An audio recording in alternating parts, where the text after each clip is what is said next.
अस्सलाम वालेकुम। अगर आज छोटा बच्चा उसकी आँख का चिपक जाना, उसमें से गिद का आना या उसका पानी का बहना, इसकी क्या वजह होती है, इसको कैसे ठीक किया जाता है, आँख को कैसे साफ़ किया जाता है और आँख की कैसे मसाज की जाती है, यह है मेरा आज का टॉपिक। इससे पहले टॉपिक स्टार्ट करूँ, एक सॉफ्ट सा रिमाइंडर, अगर आप मेरे channel health secrets by doctor सनिया पे नहीं हैं तो उसको सब्सक्राइब करना मत भूलें, बेल आइकॉन को क्लिक कर लें और वीडियो को फ्रेंड्स एंड फैमिली के साथ शेयर करें।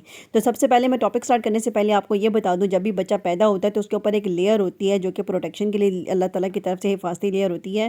यह प्रोटेक्शन वाली लेयर अगर आंख के पास रह जाए तो आंख जो आती है वो गंदी होती है।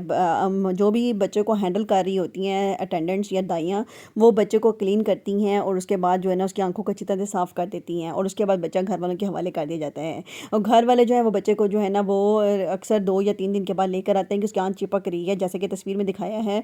ये चिपकती हुई आंख जो है वो अगर वो लाइकर अच्छी तरीके से साफ़ ना हुआ हो, जो बच्चे की स्किन के ऊपर होता है, तो वो इन्फेक्शन करा देती है।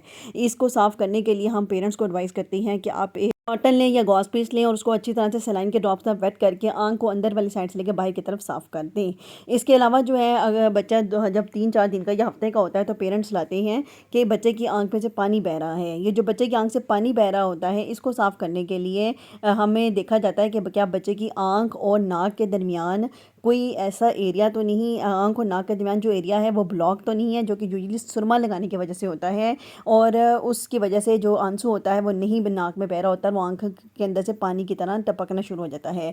ऐसे ऐसे ऐसे केसेस में इन्फेक्शन हो जाता है। उसको ट्रीट करने के लिए हम आई ड्रॉप्स यूज़ करते हैं, जैसा कि मैंने बताया है, इनमें से कोई भी यूज़ कर सकते हैं। चूँकि आँख एक हसास ऑर्गन है तो आई ड्रॉप्स को इस्तेमाल करने से पहले आप डॉक्टर से ज़रूर कंसल्ट कर लें। अब जबकि जो आंसू आँख के अंदर रह रहे हैं, इसको हम नेज़ोलैक्रिमल डक्ट की ब्लॉकेज को खोलते कैसे हैं, इसके लिए हम एनएलडी की मसाज करते हैं। एनएलडी की मसाज का तरीका ये है कि आँख और नाक के दरमियान वाला एरिया ले जो है उसको आपने अपनी फिंगर, इंडेक्स फिंगर जो उंगली होती है, इसके साथ प्रेस करना होता है, जैसे कि आप तस्वीर में देख रहे हैं। प्रेस करने से पहले अपनी उंगली का नाखून काट लें ताकि बच्चे को कोई इंजरी ना हो। इसको प्रेस करना है दिन में 10 बार और हर बार आपने 10 दफ़ा ये एक्सरसाइज करनी है। इससे जो डक्ट है उसके अंदर अगर कोई स्लफ आ चुका है तो उसको साफ़ कर देगा और बच्चे की आँख खुल जाएगी और आंसू बहना शुरू हो जाएंगे।